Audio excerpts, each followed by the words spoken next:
Praise the lord. మన ప్రభువును రక్షకుడును యేసుక్రీస్తు నామానికి మహిమ కలుగును గాక. ప్రభునందు దేవుని బిడ్డలారా, ఈరోజు మరి ముందుగా నా హృదయపూర్వక వందనాలు తెలియజేస్తున్నాను. మరి ఈరోజు సందేశము లేక దేవుని మాట ఏంటంటే, మనము అనేక సంస్కృతి, కొన్ని నియమాలు, కొన్ని కఠోరమైన నిష్టలు, దైవభక్తి గురించిన భయము, అనేక రకాలైన భయభక్తులు కలిగి వారి మీద అంటే దేవుని మీద అన్ని విధాలుగా ఆయన మీద ఆధారపడాలని, దోషములని కూడా కడగబడాలని మానక అహోరాత్రులు మరి దేవుని గురించిన భయము కలిగి మనము జీవిస్తున్నాం. మన యొక్క భారతదేశంలోనూ మరి భక్తికి ఏమీ కొదువు లేదు. కానీ ఎవరినైతే ఆశ్రయిస్తున్నారో వారిలో శక్తి లేదని గ్రహింపు మరి కొంత మటుకు ఈనాడు చాలా వరకు ఎంతోమంది మరి సత్యదేవుడైన ప్రభువుని యేసుక్రీస్తుని మరి తెలుసుకుంటున్నాడు. ఎందుకంటే చాలా మందిలో మార్పు కలుగుతుంది. యుగ సంబంధమైన దేవత ఒకటి మనుషులందరికీ మనోనేత్రాలు గుడ్డితనము కలగజేయగా, ఆ యొక్క గుడ్డితనము నుంచి మానవ జాతిని దేవాది దేవుడు తన యొక్క సంకల్పమును బట్టి, తన యొక్క రక్తమును బట్టి ఆ మహనీయుడు మహోన్నతుడు అందరినీ ప్రేమించి అందరి కోసము ప్రాణం పెట్టిన ఆ ప్రాణేశ్వరుడు అందరి మనోనేత్రాలు వెలిగించటానికి ఆయన ప్రాణమును అర్పణగా అర్పించాడు. మరి ప్రభునందు దేవుని బిడ్డలారా, మరి అంత మటుకే కాక ఈరోజు ఏంటయ్యా సందేశము అని అడిగారా? మన యొక్క సంస్కృతిలోనే మన యొక్క భక్తి శ్రద్ధలతో అనేక రకాలైన పూజలు పునస్కారాలు, అనేక రకాలైన శ్రద్ధాభక్తులతో మరి కాలక్రమంలో మరి ఈ యొక్క మార్గములో ఉంటే, ఈ బాటలోకి మనం వెళితే మనము మోక్షానికి చేరతామా? మోక్షానికి చేరే అవకాశం ఉందా? అసలుకి మనము మరి ఆ మోక్షము అంటే ఏమిటి అనే విధానము లేకుండా ఈనాడు మనం చూసుకుంటే ఏదో చేస్తున్నాములే, ఏదో ఎలాగో అర్పిస్తున్నాములే, ఈ రోజుకి మరి దాటిపోయిందిలే అన్నట్లుగా మనుషుల యొక్క జీవితము ఉంటుంది. అయితే ఈరోజు మీకు ఒక శ్రేష్టమైన సమాచారమును, శ్రేష్టమైన సంగతిని నేను తెలియజేయాలని పరిశుద్ధాత్మని యొక్క సారథ్యములో ఆయన ప్రేరేపణ కొలది, ఆయన ఇచ్చిన నడిపింపు కొలది ఆత్మ సహాయము మనందరికీ చేయునుగాక. ఈరోజు మరి ఋగ్వేదం 8వ మండలము 100వ సూక్తము ఇలాగ ఉంది. ఆది యందు ఒక దివ్యవాక్కు సృష్టింపబడి ఉన్నది. ఇక్కడ చూడండి, నా చేతుల్లోనే ఉంది. ప్రభువునందు దేవుని బిడ్డలారా, ఇక్కడ చూడండి, ఋగ్వేదము 8వ మండలములో 100వ సూక్తములో రాయబడిన మాటని మీ దృష్టికి తీసుకొచ్చాను. మన పూర్వులు చాలా మందిలో ఒక భావన ఉంది. ఏంటయ్యా భావన అంటే, మన యొక్క దోషముల నిమిత్తము మన కోసము ఎవరు బలి కావాలి అంటే, మన పూర్వీకుల నుండి చూసుకుంటే రక్త ప్రోక్షణ లేకుండా దేవుణ్ణి సమీపించేవాళ్ళు కాదు.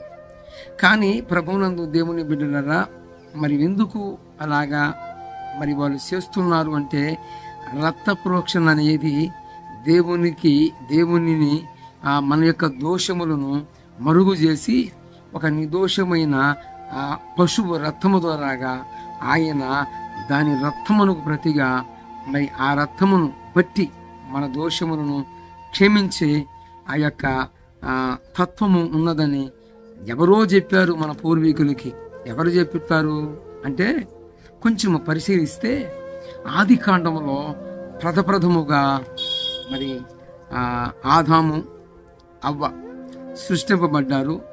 ఈ ఆదాముకి అవ్వకి ప్రథమ సంతానముగా మరి కయ్యూను ఏబేలు అనే ఇద్దరు పురుషులు వారికి కలిగారు. ఒకడేమో మరి వ్యవసాయం చేసేవాడు, మరొకడేమో గొర్రెల మరి పశువులని కాసేవాడు. ఏబేలేమో మరి రక్తమును మరి దేవునికి అర్పిస్తూ ఉన్నాడు. ఆయనకి ఎవరు చెప్పారు అంటే ఆదాము చెప్పాడు. ప్రథముగా భూమి మీద మొట్టమొదటగా మరి నిర్మింపబడిన ఆదాము మరి తన కుమారుడైన ఏబేలుతో మాట్లాడి ఉండవచ్చు. ఏమని మరి అయ్యా ఏబేలు, నీవు దేవుని సమీపించినప్పుడల్లా మరి ఒక నిర్దోషమైన ఒక పశువు రక్తము ద్వారాగా నీవు దేవుని దగ్గరకు పోవాలి, లేకపోతే దేవుని ఉగ్రత మరి నిన్ను దహించి వేసిద్ది. ఎందుకంటే ఆయన పరిశుద్ధుడు, పవిత్రుడు అని చెప్పి ఉండవచ్చు.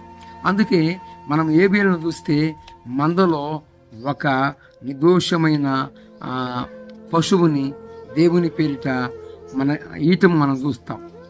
అయితే ఇక్కడ నేను చెప్పాల్సిన మాట ఏంటంటే ఋగ్వేదము 8వ మండలము 100వ సూక్తములో ఆదియందు ఒక దివ్యవాక్కు సృష్టింపబడి ఉన్నదట. ఆదియందు దివ్యవాక్యము సృష్టింపబడి ఉన్నదట అని ఇక్కడ రాయబడి ఉంది. ఇది ఎవరు రాశారు? దీని రచయిత ఎవరు అంటే ఋగ్వేదము రాసిన రచయిత డాక్టర్ దశరథి రంగాచార్యులు వారు. అయితే ఇక్కడ మనం చూసుకుంటే ఈ యొక్క 8వ మండలములో ఆదియందు ఒక దివ్యవాక్కు సృష్టింపబడి ఉన్నది అని చెప్పబడి ఉంది. ఇక్కడ చెబుతున్న మాట మనకి బైబిల్లో చెప్పబడిన మాటకి చాలా దగ్గర సంబంధం ఉన్నట్లుగా ఉంటుంది. ఏంటంటే యోహాను సువార్త 1వ అధ్యాయములో మనం చూసుకుంటే ఇక్కడ ఆదియందు వాక్యముండెను, ఆ వాక్యమే దేవుని వద్ద ఉండెను, ఆ వాక్యమే దేవుడే ఉండెను, ఆయన ఆదియందు దేవుని వద్ద ఉండెను, సమస్తము ఆయన మూలముగానే కలిగి ఉన్నది ఇది ఆయన లేకుండా కలగలేదు అని మనకి యోహాను సువార్త 1వ అధ్యాయము 1వ వచనము కానుంచి మనకి సాక్ష్యం ఇస్తుంది. ఇక్కడ మనం చూసుకున్నట్లయితే అక్కడ ఋగ్వేదము 8వ మండలములో చెప్పబడిన మాటలకును ఇక్కడ మనము యోహాను సువార్తలో చెప్పబడిన మాటలకును చాలా దగ్గర సంబంధం ఉంది. ఇక్కడ ఆదియందు ఒక దివ్య వాక్కు సృష్టింపబడి ఉన్నదట. ఈ వాక్కు ఎవరై ఉన్నారు అనేది మనకి ఋగ్వేదము 8వ మండలము 100వ ఆ యొక్క సూక్తములో మంత్రములో చెప్పబడి ఉంది. అయితే ప్రియ సహోదరి సహోదరులారా గమనించండి, మరి మన పూర్వీలు ఆర్యులు ఋషులు తపస్సు సంపన్నులు ఏ భగవంతుని గురించి చెప్పారో ఆ భగవంతుడు ఎవరో కాదండి, మన ప్రభువుని యేసు క్రీస్తువే అని వారు చెప్పేశారు. ఎందుకంటే ఇక్కడ ఆదియందు ఒక దివ్య వాక్కు సృష్టింపబడి ఉన్నదట. మరి మనము యోహాను సువార్తలో ఇప్పుడు మనం చదువుకున్నాం. ఈ మాట ప్రకారముగా మనము మన పూర్వీకులు ఏ భగవంతుని గురించి అయితే, ఏ మహానుభావునైతే మనకు పరిచయం చేయాలని అనేక రకాలైన తపస్సులు, పూజలు, పునస్కారాలు, రకరకాలైన దేవునికి హోమములు, అగ్ని గుండములు, రకరకాలైన పరిస్థితులని వారి యొక్క భక్తిని మనకు చూపించారు. అయితే మన యొక్క భారతదేశంలోనే మరి భక్తికి ఏమాత్రము కొదువు లేదు. కానీ ఎవరనైతే ఆచరిస్తున్నారో వారిలో మరి పరిశుద్ధత లేదు అని భవిష్య పురాణము చెప్పకనే చెప్పేసింది. ఈ మాటని అలాగుంచితే ఇప్పుడు మనం చూసుకున్న మాట ఋగ్వేదము 8వ మండలము 100వ మంత్రములో ఇక్కడ ఆది యందు ఒక దివ్య వాక్కు సృష్టింపబడి ఉన్నదట. ఇక్కడ దివ్య వాక్కు సృష్టింపబడటం ఏమిటి? అంత మాత్రమే కాదు, ఆయన యందే సమస్తము కలిగింపబడి ఉన్నాయట. ఇప్పుడు మనం యోహాను సువార్తలో చదువుకున్న ప్రకారము యేసు లేకుండా కలిగింపబడినవి వెయ్యి కూడా మరి సృష్టింపబడలేదు. సమస్తము అన్ని మూలాలకి ఆధారమైన వాడు యేసు ప్రభువు మాత్రమేనని యోహాను సువార్త మనకు సాక్ష్యం ఇచ్చింది. యోహాను సువార్తకిని ఇక్కడ ఋగ్వేదము 8వ మండలానికి చాలా దగ్గర సంబంధం ఉంది. ఇక్కడ ఋగ్వేదము 8వ మండలములో చెప్పబడిన మాట, అక్కడ యోహాను సువార్తలో చెప్పబడిన మాట ఒకరి గురించే అని మనకు స్పష్టంగా అర్థమై ఉంది. Praise the lord. యేసు ప్రభు యొక్క ఆయన గురించి మనకి ఏధము సాక్ష్యం ఇస్తుంది. ఈ ఏధములో స్పష్టంగా చూడండి, ఈ ఏధములో ఆది యందు దివ్య వాక్కు సృష్టింపబడి ఉన్నదట. స్పష్టంగా చూశారు కదా ప్రియ సహోదరి సహోదరులారా. ఈ ఆలస్యం ఎందుకు? మరి చాలామంది హైందవ సహోదరులు మత ఉన్మాదులు మతాన్ని రెచ్చగొడుతూ రకరకాలుగా దేశాలని మరి కలిగిస్తున్న వారు ఎంతోమంది ఉన్నారు. వారిని పక్కన ఉంచితే చాలామంది భక్తిలో శ్రద్ధాభక్తులతో దేవుణ్ణి సమీపించే వాళ్ళ కోసము ఈ యొక్క దేవుని మాటలు మాట్లాడటం జరుగుతుంది. కాబట్టి ప్రభునందు దేవుని బిడ్డలారా, ఇక ఆలస్యం ఎందుకు? ఎవరైతే దేవుని యందు భయభక్తులు కలిగి దేవుని కోసము ఆశపడి ఎదురు చూస్తున్నారో మీ అందరికీ ఇదిగో దేవుని వాక్కు మీతోనే మాట్లాడుతున్నాడు. ఋగ్వేదములో చెప్పబడిన ఆ దేవాది దేవుడు ఎవరో కాదండి, ఆ వాక్కు ఎవరో కాదండి, ఆ వాక్కే ప్రభువైన యేసుక్రీస్తు.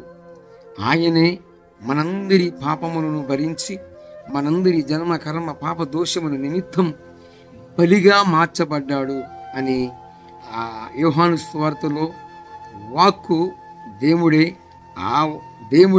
వాక్కై ఉండేనని చెప్పి స్పష్టంగా రాయబడిన ప్రకారముగా మనకి ఋగ్వేదము 8వ మండలము 100వ స్తోత్రములో చెప్పబడిన ప్రకారముగా ఆ వాక్కు ఎవరో కాదు, ప్రభువైన యేసుక్రీస్తువే.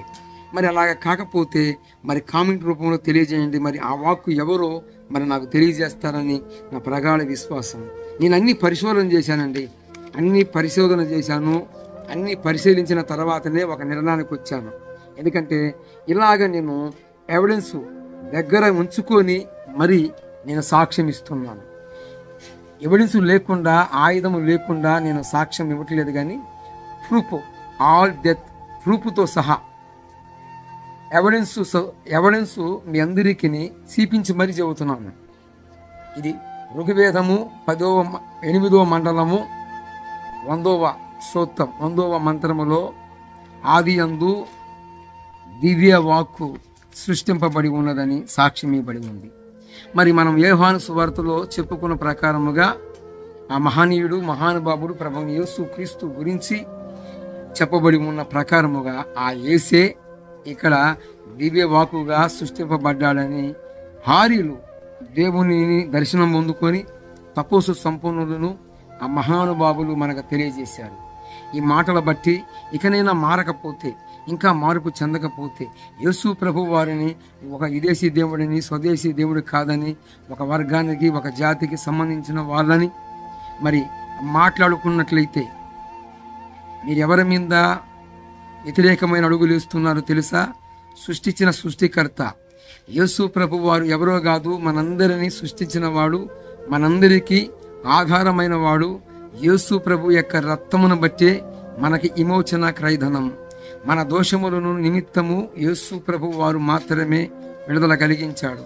కాబట్టి నా ప్రియ సహోదరి సహోదరులారా, మారండి, మార్పు చెందండి. మార్పు చెందుతారని, త్వరగా బాప్తిసం పొందుతారని, పొంది స్థిరంగా యేసు ప్రభు పాదాల దగ్గరే ఉంటారని నా ప్రగాఢ విశ్వాసం. ఈ మాటల చేత మీ హృదయములో ఈ మాటలు ఫలింపచేయునుగాక. Praise the lord.